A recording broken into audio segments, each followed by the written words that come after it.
जय जय रघुवीर समर्थ. समर्थ म्हणतात की आळस आणि अवगुण आपल्याला अपयशी बनवतात आणि म्हणून समर्थ म्हणतात की आळस आणि अवगुण आपल्याला काढून टाकता आलं पाहिजे असं समर्थ आपल्याला ते सांगतात.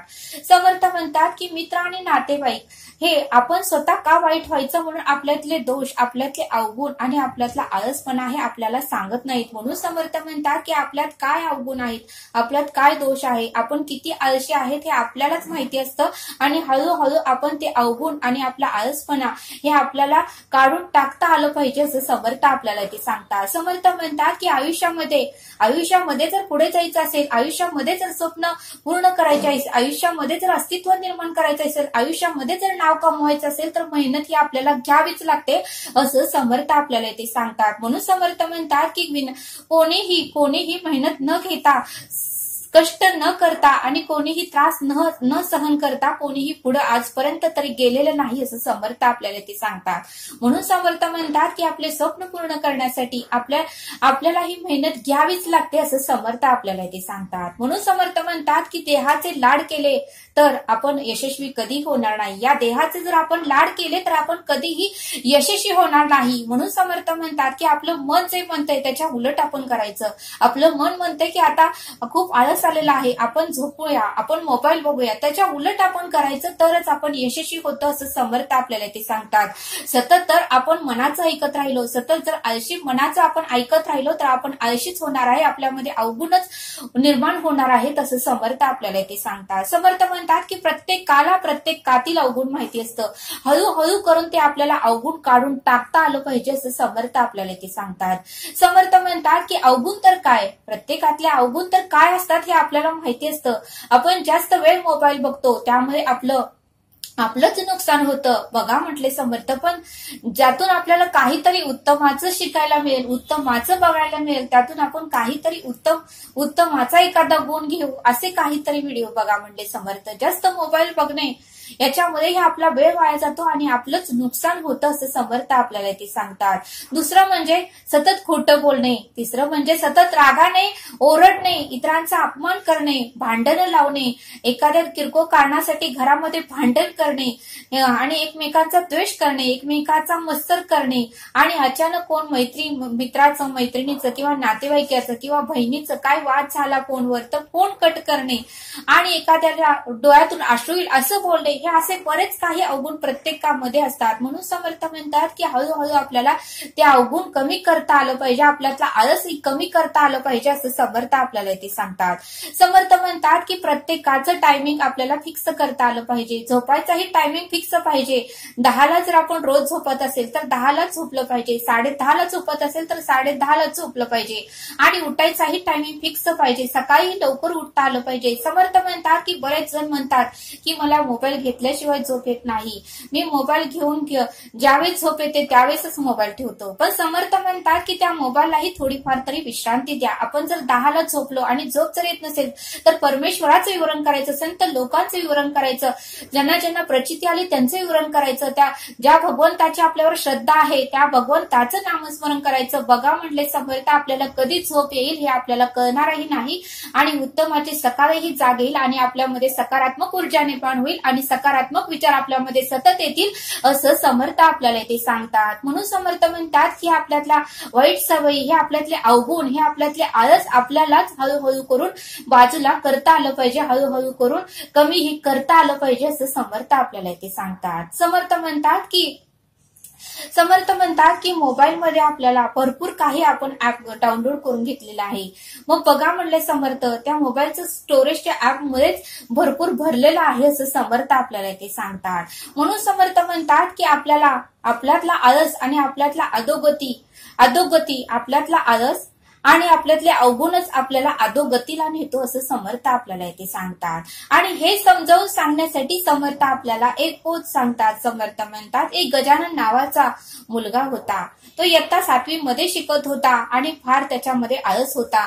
सकाळी शाळा 11 वाजता असायची तरी तो उठायचा 9-10ला. त्यावेळेस वडील त्याला खूप म्हणायचे, अरे शाळा तुझी 11 वाजता आहे, तू जर एवढा उशिरा उठू लागला तर तू कधी तुझं आवरणार, कधी तू आंघोळ करणार, कधी तयार होणार, कधी तू घरचा अभ्यास करणार आणि कधी शाळेला जाणार असं रोज त्याला वडील सांगत होते. पण तो मात्र गजानन ऐकत नव्हता. वडिलांना उद्धटपणे उत्तर देत होता, उलट उत्तर देत होता. आईचंही ऐकत नव्हता आणि त्याच्यामध्ये अवगुण होते. कधीही तो खोटं बोलायचा, हा मी अभ्यास केलाय म्हणायचा, पण अभ्यास केलेला नसायचा. आणि परीक्षेत सुद्धा चांगले मार्क त्याला पडत नव्हते. जरी कमी पडले तर वडिलांना खोटं सांगायचा की मला पैकीच्या पैकी मार्क पडले, माझा पहिला नंबर आला, असं खोटं सांगायचा. त्यावेळेस मात्र वडील ज्यावेळेस शाळेला व्हिजिट द्यायचे, जायला भेटायचे, त्यावेळेस गुरुजी किंवा जे काही वर्ग शिक्षक असायचे ते मार्क लिस्ट दाखवायचे आणि त्याच्यावरून त्या वडिलांना कळायचे की ह्याला किती कमी मार्क पडले. बघा म्हणजे एवढा तो गजानन अवगुणी होता, आळस होता, उद्धट होता, उलट उत्तर देत होता. त्यामुळे त्याचे वडील फार काळजीत होते की आता आपला एकुलता एक मुलगा आहे, याला वळण तरी कसं लावायचं, कुठे ह्याला न्यायचं, काय करायचं की हा उत्तमाच्या मार्गाने जाईल, ह्याचा आळस नष्ट होईल, ह्याचा अवगुण नष्ट होईल, ह्याचा उद्धटपणा नष्ट होईल, हा ना उत्तमाचा व्यक्ती बनेल, असं कधी होईल असं त्याच्या वडिलाला वाटायचं.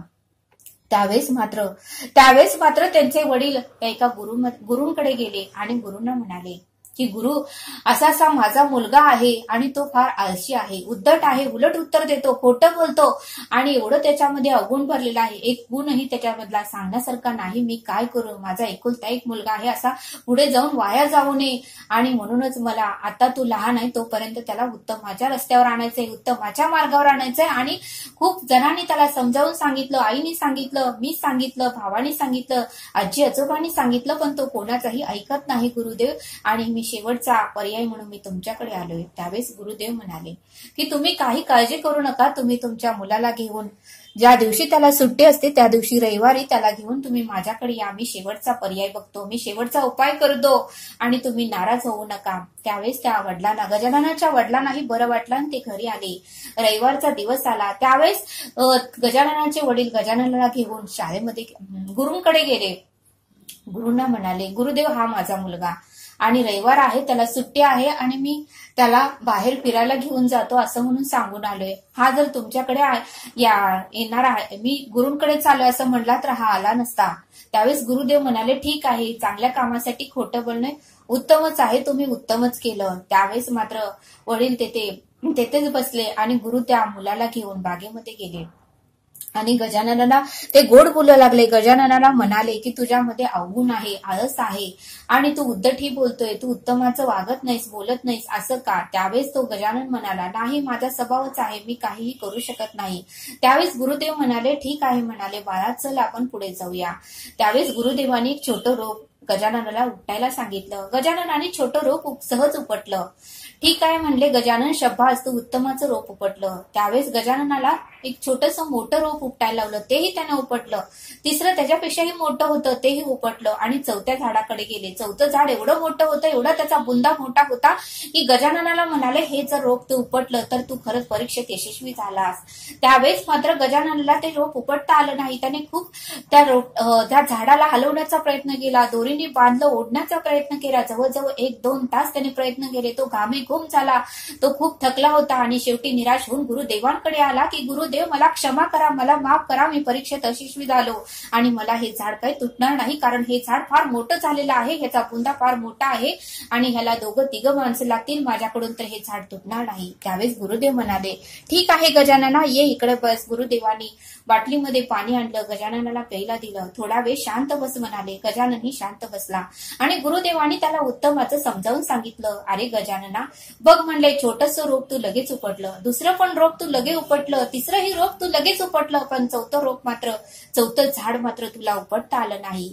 याचा अर्थ, याचं कारण मी तुला सांगतो की तू बघ म्हणले, तुझ्याकडे अवगुण आहे, तुझ्याकडे आळस आहे, तू उद्धट बोलतोयस, मोठ्यांचा मान राखत नाही, मोठ्यांशी उत्तमाचं वागत नाहीस, बोलत नाहीस. हे जर तू हळूहळू कमी केलं तरच तुझ्यासाठी उत्तमाचं आहे आणि तू जर हे असं वाढवत राहिलास तर या झाडासारखी तुझी अवस्था होईल. तुझ्यातलेही अवगुण तुला कमी करता येणार नाही आणि मग मात्र सगळेजण तुला नावं ठेवतील. तुला जर उत्तमाचं नागरिक व्हायचं असेल, तुला जर उत्तमाची व्यक्ती बनायचं असेल, सगळ्यांनी तुझं जर कौतुक करायचं असेल, तुला जर एक अस्तित्व निर्माण करायचं असेल आणि तुला जर आई वडिलांनी तुझं जर भरपूर कौतुक करायचं असेल, समाजाने तुझं जर कौतुक करायचं असेल आणि वर्ग शिक्षकांनी तुझं जर कौतुक करायचं असेल आणि मित्र मैत्रिणींनी तुझं जर कौतुक करायचं असेल, तर तर तुझ्यातले हे सर्व दोष तुला कमी करता आलं पाहिजे, तुझ्यातला आळस कमी करता आलं पाहिजे, तुझ्यातले अवगुण कमी करता आलं पाहिजे, तू जो उद्धट बोलतोय ते कमी करता आलं पाहिजे, मोठ्यांना जो उलटून बोलतोय ते कमी करता आलं पाहिजे, तरच तू उत्तमाचा नागरिक होशील आणि तुझा जय जयकार होईल असं गुरुदेवांनी त्या गजाननाला समजावून सांगितलं। त्यावेळेस मात्र गजाननाच्या डोळ्यातून अश्रू येऊ लागले आणि गजानन म्हणाला, गुरुदेव मला क्षमा करा, आजपासून मी तुमची गुरु म्हणून मी तुमची आज्ञा स्वीकारणार आहे आणि तुम्ही जे मला सांगाल ते मी ऐकणार आहे आणि रोज मी तुमच्याकडे 1 तास शिकायला येणार आहे आणि मला तुम्ही रोज उत्तमाचा मार्ग दाखवा। आणि मग मात्र गजाननाने गुरुदेवांना साक्षात दंडवत घातला आणि गुरुदेव म्हणाले की रोज तू माझ्याकडे 1 तास तरी तुला वेळ मिळेल तसं येत जा, मी तुला उत्तमाचा मार्ग सांगत जाईल। आणि मग मात्र गुरुदेव गजाननला घेऊन त्याच्या वडिलांकडे गेला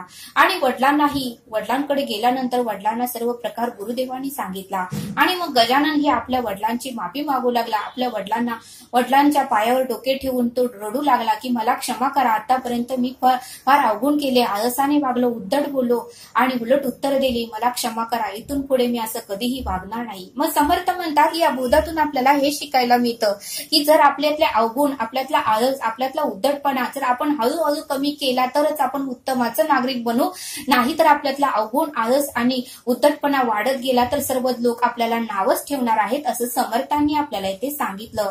म्हणून समर्थ म्हणतात की आपल्याला जर इतर लोकांनी कौतुक करावं असं वाटत असेल तर उत्तमाचं आपल्याला वागता आलं पाहिजे, उत्तमाचं आपल्याला बोलता आलं पाहिजे, उत्तमाची कर्म आपल्याला करता आलं पाहिजे असं समर्थांनी आपल्याला या बोधातून समजावून सांगितलं।